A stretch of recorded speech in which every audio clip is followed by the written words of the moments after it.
In future air combat, victory may not belong to the side with the most advanced aircraft.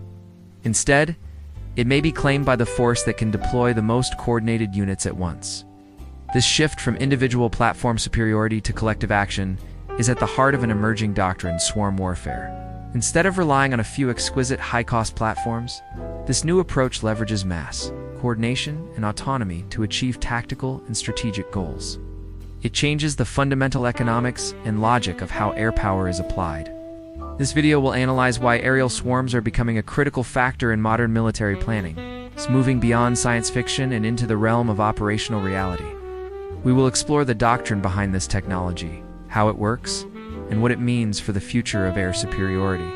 So, what truly defines an aerial swarm? A common misconception is that a swarm is simply a large number of drones flying in formation. The reality is far more complex.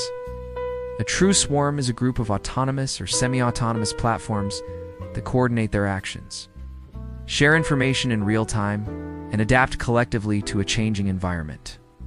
In this system, there is no single point of failure. No master unit controls the entire formation. Instead, decision-making is distributed across the network, allowing the group to behave as a single, intelligent organism. The key takeaway is that coordination, not just quantity, is what distinguishes a swarm from a mere collection of assets. One of the primary applications of swarm warfare is the saturation of sophisticated air defense systems. Modern integrated air defenses, or IADS, are highly effective, but are optimized to engage a limited number of high-value targets like stealth bombers or cruise missiles. A swarm fundamentally disrupts this defensive logic. It presents a defender with dozens, or even hundreds, of simultaneous threats, forcing rapid, repeated engagements. This tactic is designed to overwhelm sensor networks, deplete finite stocks of expensive interceptor missiles, and create a state of tactical chaos where operators cannot distinguish high-priority targets from decoys. The operational insight here is clear. Saturation is no longer just a brute force tactic. It is a precision weapon designed to exploit the economic and logistical limits of modern air defense. Beyond overwhelming defenses, the strength of a swarm lies in its distributed nature. Each unit in the swarm acts as a node in a larger network, contributing its own sensor coverage, processing power, and potential kinetic effects. This creates a resilient, self-healing system. Information from multiple angles can be fused to build a more accurate and comprehensive picture of the battle space than any single platform could achieve. If some units are lost to enemy action, the remaining platforms can dynamically reorganize and continue the mission. This inherent redundancy means the loss of individual units does not lead to mission failure. The operational lesson is that a swarm's power is derived from its collective resilience, not the survivability of any single platform. This level of complex, coordinated behavior is only possible through a sophisticated application of autonomy. However, this does not mean machines are taking over the fight. True swarm operations depend on a careful balance between machine execution and human oversight. In this model, human commanders do not micromanage the flight paths or targeting solutions of individual drones. Instead, they define the mission's strategic objectives, set the rules of engagement, and establish critical constraints. The machines are then left to handle the high-speed execution, optimizing their movements and actions to achieve the commander's intent.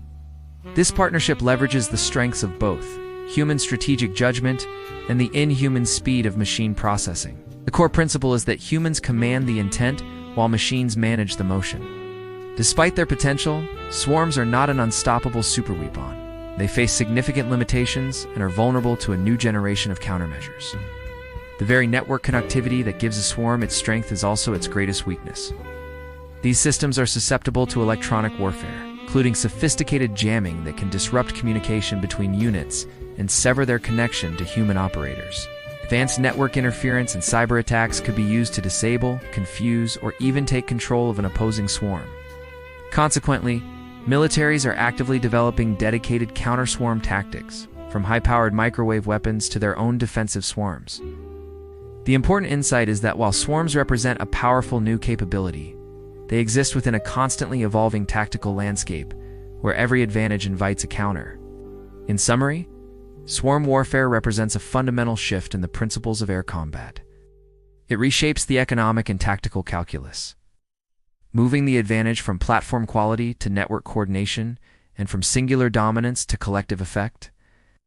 In this new paradigm, the ability to organize, command, and deploy autonomous systems at scale becomes a decisive strategic factor.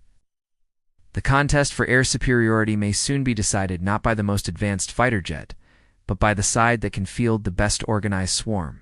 If this analysis clarified the doctrine of swarm warfare, please like this video and subscribe to Cut Everything for more episodes on military technology and strategy. Our next episode will examine the role of artificial intelligence as a combat multiplier in modern air power. In the comments below, let us know. Do you believe autonomous swarms will eventually replace traditional air superiority platforms? Or will they serve as a complementary force?